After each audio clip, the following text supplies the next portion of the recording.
Greetings and welcome back. Up to this point, in the last few mini lectures, I've been talking about differences in presidents.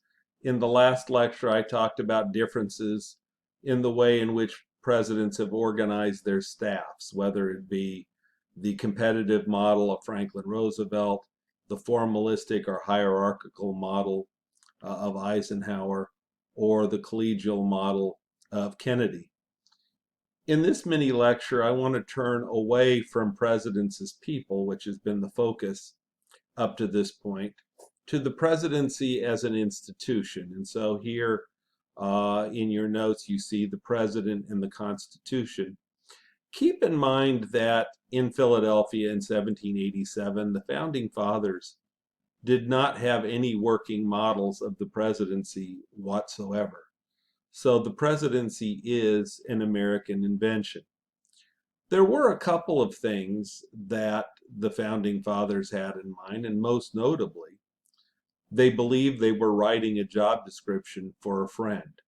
Virtually everyone at the convention believed that if this Constitution were ratified into law, that George Washington would become the first president, that George Washington would establish effective precedents, which obviously he did. George Washington, for example, I'll talk later, initiated the cabinet. He initiated the president's prerogative in foreign policy, for example. He established the informal two-term tradition for presidents, which lasted approximately 150 years until Franklin Roosevelt. The founding fathers made it look exceedingly easy to be president. If you look at your notes, the requirements to be president constitutionally are pretty simple. They're pretty straightforward. There are only three of them. The first is an age requirement. The president must be at least 35 years of age. We've never elected a person in their 30s to be president. The youngest person ever elected to be president was President Kennedy. President Kennedy was 43 years old when he was elected to be president. The youngest person to ever become president was Teddy Roosevelt. Teddy was 42 when he became president, and as most of you probably know, Roosevelt became president because of an unfortunate catastrophe. The President McKinley, was assassinated. Teddy Roosevelt was his vice president, and he became the new president. So when you're asked who was the youngest president, depending on how it's worded, who was the youngest man ever to become president? Well, that was Teddy Roosevelt. If, on the other hand, the question is who was the youngest man ever elected president, then it's a different answer. It's President Kennedy at 43. In recent years, we've tended to kind of look the other way. Instead of looking at younger candidates, we've been looking at older candidates, and certainly the 2020 election is an interesting example. The last two people who were alive on the Democratic side were the two oldest candidates, Mr. Biden, who is the presumptive nominee now, and Mr. Sanders. To me, I found it intriguing that young people flocked in droves to the oldest candidate out there, Bernie Sanders, and Donald Trump is another man in his 70s. And so even though we keep talking about how we want new ideas, fresh ideas, we want new faces, fresh faces, young faces, certainly in the last few elections, we haven't seen a lot of young, fresh faces in terms of being candidates. The second requirement to be president is that a person must be a natural born citizen. The idea was to make sure that people didn't have split loyalties, that they didn't have loyalty to Europe as well as to the United States. And the third and last requirement was that a person must have been a resident for at least 14 years. The thought here was that, yeah, somebody might be born in the United States and then spend most of their life abroad, and once again have more loyalty to the country abroad than here. And so the three requirements: must be at least 35 years of age, must be a natural born citizen, must have been a resident for at least 14 years. It's intriguing because there was a semi-serious, I wouldn't say it was real serious, but I would say it was a semi-serious attempt to change the Constitution. When Governor Schwarzenegger was a popular governor here in California, there were a lot of Republicans in Congress who wanted to strike the natural born citizen and increase the residency requirement to at least 25 years. And so the thinking was that would make Arnold Schwarzenegger viable. It would make him eligible to be president of the United States. And I think the thought was, we're not going to change the Constitution just to have President Arnold. But it was intriguing. It was floated around, and there were people in both parties that frankly felt uncomfortable changing the Constitution for one person. And I agree with that. I don't think the Constitution should be changed for one individual. Now, whether the requirements should still be in place today, whether they should be tweaked or not, is a whole different question. Some would say that given a more contemporary society, maybe you don't need the natural born citizen or the residency requirement anymore. That's a whole different discussion, and I don't have a strong feeling either way. One of the highly debated items at the convention dealing with the presidency was tenure. People were all over the board when it came to tenure. The two most extreme proposals, one was to have a president for life. That's what Alexander Hamilton wanted. Hamilton's thinking, I think, was that George will be the first president, and then maybe I'll be second. One of the reasons for the natural born citizen requirement was to keep Hamilton from ever being president, so that didn't happen. The president, one of the questions that I'll ask, now whether the computer picks it as one of the 50 questions on the second exam or not, I don't know, because the computer does that randomly. A president serves a 4-year term of office, and to me, that is a relatively short term in office, certainly very different than a president for life. By the way, the other proposal, which I find even scarier than a president for life, and I believe I brought this up when we were talking about the Constitution. One proposal was a president with a 1-year term and they can't run again, which to me is scarier than a president for life.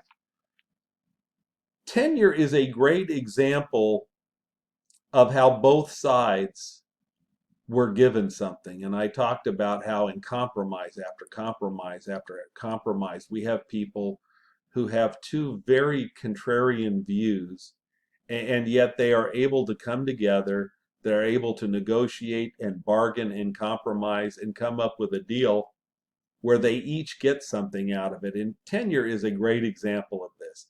The people who wanted a president for a relatively short period of time, in my opinion, get their way with a 4-year term of office. Supreme Court justices serve for life. Senators have a 6-year term. The only people who have a tenure requirement or a term of office that is less than a president are House members. House of Representatives members only serve a 2-year term in office. So for people who wanted a short-term president, a 4-year term of office is a relatively short term of office. Now, the people who wanted a president for life had a damn good argument. And their argument was George Washington is going to be our first president, and George should be allowed to be president as long as he wants. Benjamin Franklin said that if George were immortal, I'd be the first one to second this motion. But like all of us, George is mortal, and George will die. And one day there will be men of lesser character who will occupy this office.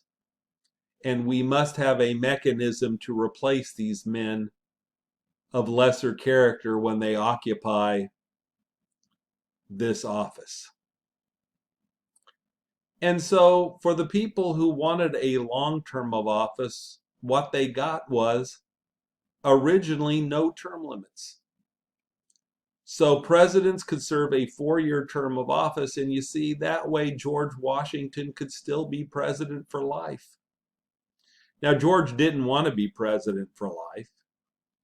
George didn't even really want to be president for 2 terms, and if you were to ask me, I would say that George really didn't want to be president at all. Right? Remember the Barber scheme, the passive negatives? These are the dutiful servants. They're in politics because they think they ought to be. They're doing it out of a sense of civic duty or honor. Well, that was George Washington. George didn't really want to be president, but understood it was his obligation. He owed it to his country, and he was going to serve his country, and he served his country quite well. He was only planning on serving 1 term. By the time George Washington's first term was ending, America's first 2 political parties, the Federalists and the Democratic Republicans, had both formed. They had both run candidates for Congress. And both political parties went to George Washington and said, if you will agree to run for a 2nd term of office, we will not run a candidate against you. We want you to be president. And so George Washington reluctantly agreed to be president for a 2nd term. At the end of his 2nd term, once again, the 2 political parties came to him and said, we won't run candidates against you if you will agree to run for a 3rd term. And that's when George Washington said that famous line, 2 terms is enough for any man. I'm going to retire. I'm going to go home to Mount Vernon. And of course, in 1796, we had America's first partisan election between John Adams and Thomas Jefferson. And so Washington established this informal 2-term tradition. It wasn't in the Constitution, but the thought again was, if George Washington was content with only 2 terms, that's enough for any man. So really strong, powerful presidents served 2 terms and stepped down, people like Jefferson and Jackson. And then we get Franklin Roosevelt. Roosevelt is elected president in 1932. He's elected in 1936, and so the thought was, when 1940 was rolling around, that Franklin Roosevelt will step down. He won't run for a 3rd term, and Franklin Roosevelt startled people when he said that a world war has emerged in Asia and in Europe, and it's only a matter of time until we're involved with it. The country needs me. I'm going to run for a 3rd term. He did. He won easily, and then went on to win a 4th term in 1944, and he died very, very early in his 4th term of office. As a response to that, and put some stars next to this, the 22nd Amendment limits how long an individual can serve as president.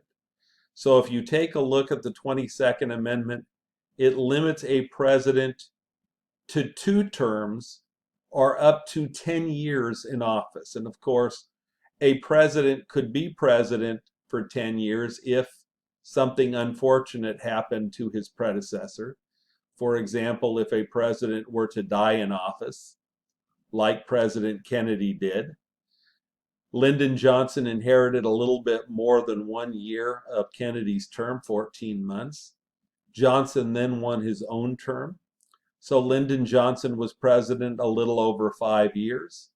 Johnson, under the 22nd Amendment, was eligible for another term in 1968. He decided not to run. He was the first president since the 1920s to not seek re-election. On the other hand, Gerald Ford took over 2.5 years of President Nixon's term when Nixon stepped down. So Gerald Ford, if he had won the 1976 election, and he lost to Jimmy Carter, but if he had won, that would have been it for him, because another term would have put him over 10 years in office.